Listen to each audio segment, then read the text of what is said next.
Assalamualaikum Ustadz Arifin, apa kabar hari ini? Waalaikumsalam warahmatullahi Kak Cinta. Alhamdulillah sehat walafiat. Alhamdulillah, baik Ustadz. Kita ke informasi pertama di segmen 2 ini.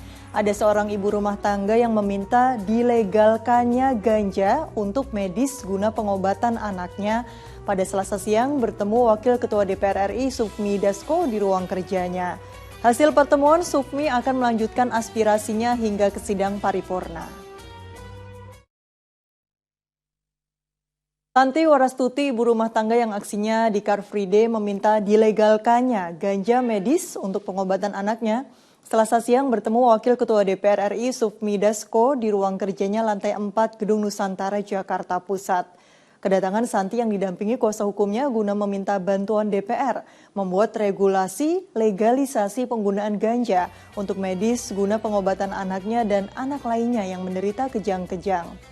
Atas permohonan tersebut, Sufmi Dasko berjanji akan meneruskan aspirasi Santi hingga ke rapat paripurna.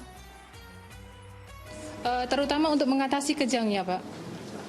Yang utama itu karena setiap anak CP itu hampir semua disertai kejang. Setiap kejang terjadi pasti anak akan mengalami kemunduran dan itu sangat menyakitkan bagi kami karena untuk maju sedikit saja itu susah apalagi disertai kejang. Makanya saya untuk memohon kepada pemerintah untuk dibuatkan regulasi dan nanti pemakainya pun terawasi gitu, Pak. Saya belum dengar ya, karena ini kan kita baru saja, tapi ya namanya juga aspirasi, semua aspirasi harus kita akomodir, baik yang pro maupun kontra. Ya saya lihat memang ada hal yang mendesak, tapi semua juga harus dipertimbangkan dengan baik.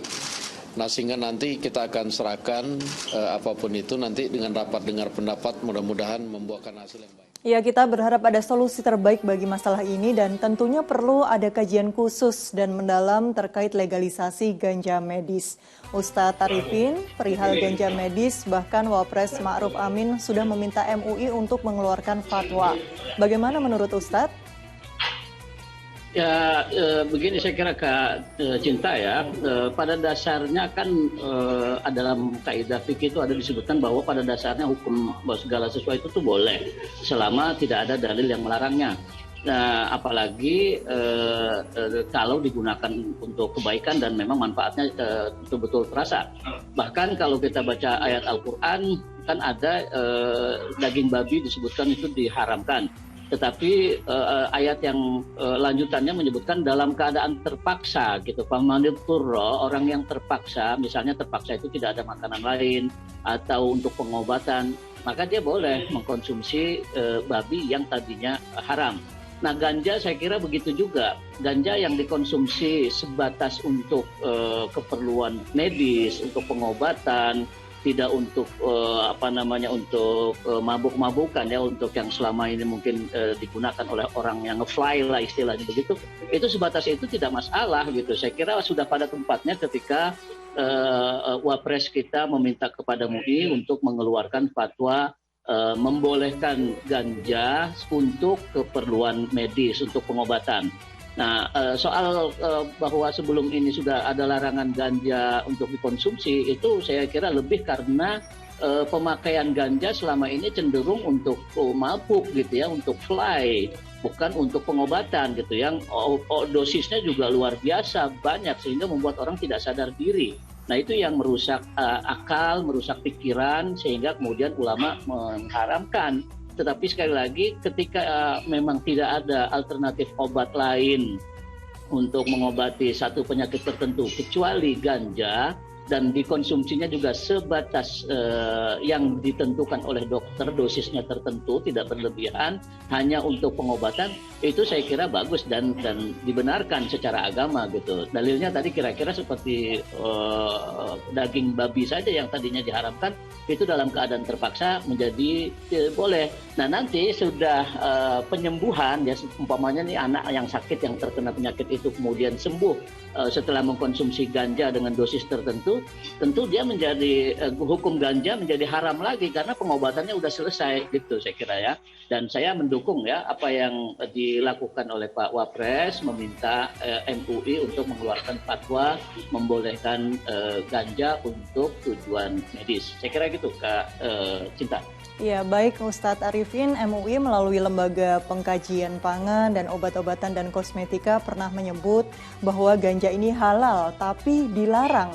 Nah, ini bagaimana menjelaskan kasus tersebut terkait dengan penjelasan ganja yang halal tapi dilarang ini Ustadz? Ya, saya kira maknanya begini, halal itu memang pada dasarnya hukum dasar tadi ya yang saya katakan di depan, hukum awal atau hukum dasar ganja itu halal karena memang seperti halnya kangkung, bayam, ya sayur-sayuran yang memang ketika kita makan tidak membahayakan gitu, sebatas untuk konsumsi makan sehari-hari. Dan saya kira banyak orang juga yang sudah mengetahui bahwa di Aceh dulu juga berkembang terkenal sekali masakan-masakan di sana itu menggunakan bumbu daun maupun biji ganja dan itu rasanya juga nikmat. Nah, sebatas itu artinya bahwa ganja itu halal gitu, sebatas untuk keperluan yang tidak membahayakan. Nah, dia menjadi terlarang, menjadi membahayakan ketika dikonsumsi secara berlebihan gitu. Dan itu prakteknya sudah sering kita dengar ya beritanya, ada sekelompok orang yang memang terbiasa mengkonsumsi itu, entah dihisap, entah bagaimana caranya, kemudian membuat dia ketagihan lagi dan lagi sehingga kemudian lupa yang lain, sehingga kemudian otaknya juga terpengaruh gitu, sehingga dia merasakan fly seperti dia mengkonsumsi narkoba dan lain sebagainya. Nah, ketika sampai pada titik itu dia dilarang. Nah, pendapat MUI tadi yang mengatakan halal tapi dilarang, itu saya kira dalam konteks kehati-hatian, sebatas untuk makanan yang tidak membuat kita fly gitu, itu saya kira masih boleh seperti yang terjadi di Aceh. Tetapi ketika itu kemudian menimbulkan ketagihan lagi sehingga kita tidak bisa menyetop diri kita dari konsumsi itu, nah itu sudah terlarang. Saya kira ini hampir sama dengan rokok pun begitu ya. Makanya ada ulama-ulama yang melarang rokok itu kan karena orang tidak bisa melepas diri dari ketagihan gitu, kecanduan terhadap rokok, dia menjadi terlarang. Tapi kalau sebatas menurut ulama yang lain yang membolehkan rokok sebatas untuk sekedar ada keperluan menghisap rokok yang bisa dirasakan nikmatnya pada diri yang bersangkutan, itu tidak apa-apa gitu. Saya kira makna ungkapan MUI tadi itu kita pahami seperti itu. Ya, ini jadi tadi Ustadz Arifin sudah menyampaikan kalau di beberapa daerah seperti Aceh khususnya masih ada beberapa warga yang mungkin masih menggunakan ganja untuk bumbu masakan. Nah, ini perlu penegasan lagi sepertinya Ustadz. Bagaimana kalau memang mereka atau warga ini menggunakan ganja untuk masakan, apakah tidak perlu digunakan bumbu lain misalnya karena khawatirnya nanti akan menyebabkan ketergantungan atau halusinasi?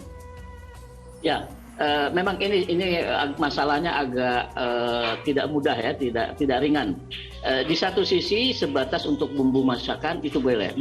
Nah, tetapi ternyata ketika itu dikonsumsi sebagai bumbu masakan, itu membuat orang yang bersangkutan yang mengkonsumsi makanan itu ketagihan, ingin lagi dan lagi gitu. Dan saya kira dulu juga pernah kita baca lah beritanya itu. Beberapa rumah makan juga menggunakan itu dengan maksud supaya pembeli konsumen datang lagi dan lagi karena ketagihan dengan rasanya yang mungkin nikmat luar biasa itu.